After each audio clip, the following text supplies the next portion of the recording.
नमस्कार दोस्तों, स्वागत है आप सभी का मेरे चैनल में। आज का दिन मेरे लिए बहुत खास है क्योंकि मैं निकल चुका हूं एक पवित्र और अद्भुत यात्रा पर, केदारनाथ यात्रा के लिए। और ये यात्रा शुरू हो रही है बैंगलोर से। तो चलिए शुरू करते हैं बैंगलोर से केदारनाथ का सफर। तो दोस्तों, लगभग 40 घंटे के लंबे सफर के बाद मैं आखिरकार दिल्ली रेलवे स्टेशन पर पहुंच चुका हूं।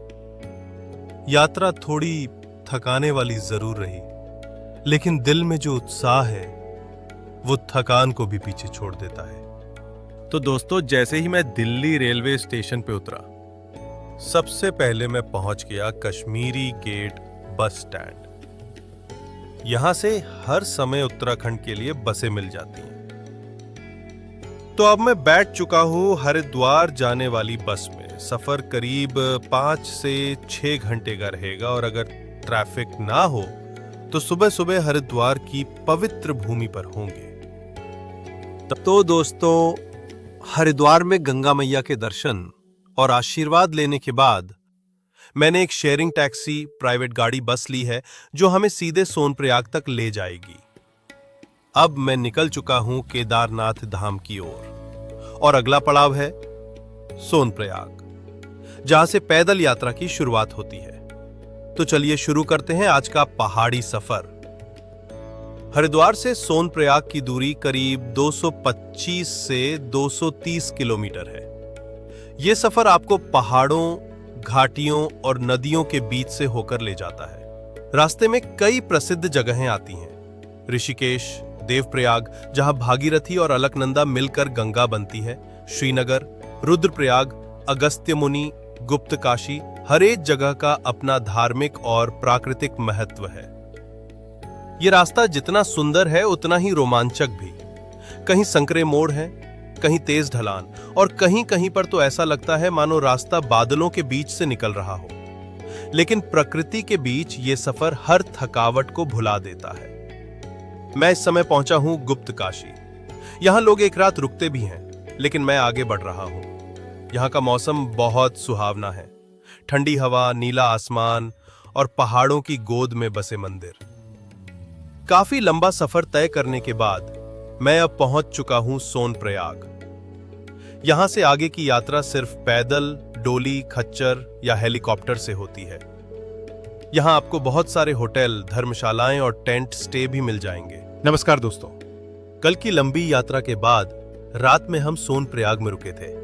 थकान जरूर थी, लेकिन मन में बाबा केदार के दर्शन की उत्सुकता थी। रात का अनुभव। सोनप्रयाग होटल में पहुंचते ही हमने थोड़ा आराम किया। बाहर ठंडी हवा चल रही थी, लेकिन वातावरण बेहद शांत और भक्तिमय था। होटल के कमरे साधारण थे, लेकिन जरूरी सुविधाएं जैसे कंबल, गर्म पानी और खाना मिल गया था। रात को जल्दी सो गए ताकि सुबह की यात्रा अच्छे से शुरू कर सकें। सुबह की तैयारी। सुबह सुबह लगभग 5:30 बजे अलार्म बजा और हम उठ गए। ठंड बहुत ज्यादा थी, इसलिए गर्म कपड़े पहनना जरूरी था। हाथ मुंह धोकर, चाय पीकर हमने अपना सामान तैयार किया। जरूरी सामान, पानी की बोतल, टॉर्च, जैकेट, रेनकोट, चॉकलेट और कैमरा बैग साथ रखा। सोनप्रयाग से गौरीकुंड तक 5 किलोमीटर। सोनप्रयाग से गौरीकुंड तक टैक्सी या शेयरिंग जीप जाती है। भीड़ कम थी, इसलिए जल्दी गाड़ी मिल गई। मंदाकिनी नदी के किनारे किनारे वो रास्ता बेहद खूबसूरत और ठंडा था। गौरीकुंड पहुंचने के बाद ट्रैकिंग की शुरुआत। गौरीकुंड पहुंचते ही मन में अलग ही ऊर्जा आ गई। यहां से पैदल यात्रा शुरू होती है। एक ओर पहाड़, दूसरी ओर नदी और बीच में संकरे रास्ते। हर तरफ से हर हर महादेव, जय बाबा केदार की आवाजें आ रही थीं। आस्था और साहस का संगम। रास्ता लंबा जरूर है, लेकिन शिव भक्तों का जोश हर थकान को भूलने पर मजबूर कर देता है। हर मोड़ पर छोटे छोटे चाय स्टॉल और विश्राम स्थल मिलते हैं। कुछ लोग घोड़े खच्चर पर जाते हैं, कुछ डोली में, लेकिन जो पैदल जाते हैं उनका अनुभव सबसे अनमोल होता है।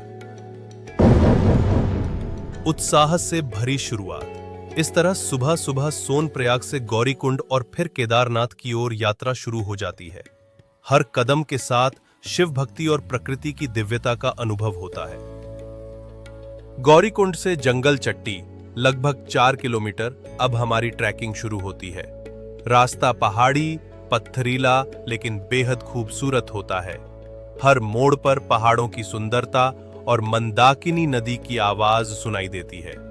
जंगल चट्टी एक छोटा सा विश्राम स्थान है जहां आप पानी, चाय और बिस्किट्स ले सकते हैं। जंगल चट्टी से भीमबली और फिर लिंचोली लगभग 5 किलोमीटर। इसके बाद हम पहुंचते हैं भीमबली और फिर लिंचोली। रास्ता थोड़ा चढ़ाई भरा होता है, लेकिन रास्ते में घोड़े, खच्चर और डोली की सुविधा भी उपलब्ध है। लिंचोली में बेस कैंप होता है जहां टेंट और मेडिकल सुविधाएं भी मिलती हैं। यहां आप रात में रुक भी सकते हैं।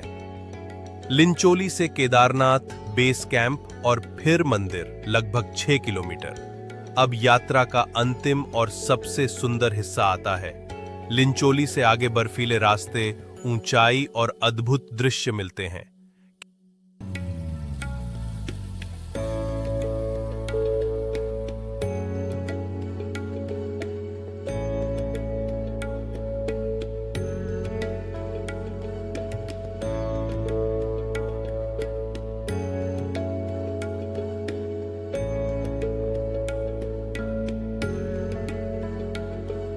केदारनाथ बेस कैंप पहुंचते ही मन को एक अलग ही शांति मिलती है।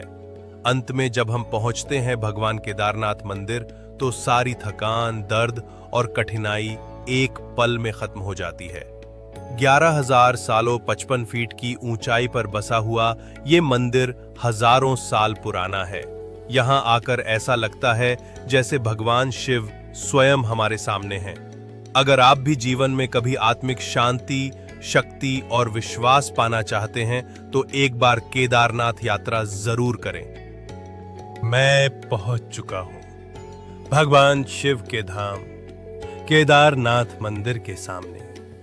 11,755 फीट की ऊंचाई पर स्थित ये मंदिर सिर्फ एक मंदिर नहीं है, ये एक आस्था, विश्वास और ऊर्जा का केंद्र है।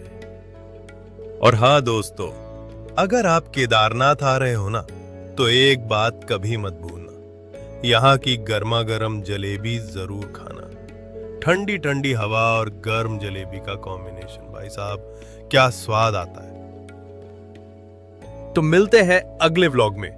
तब तक सभी मेरे साथ बोलिए हर हर महादेव, जय श्री केदार।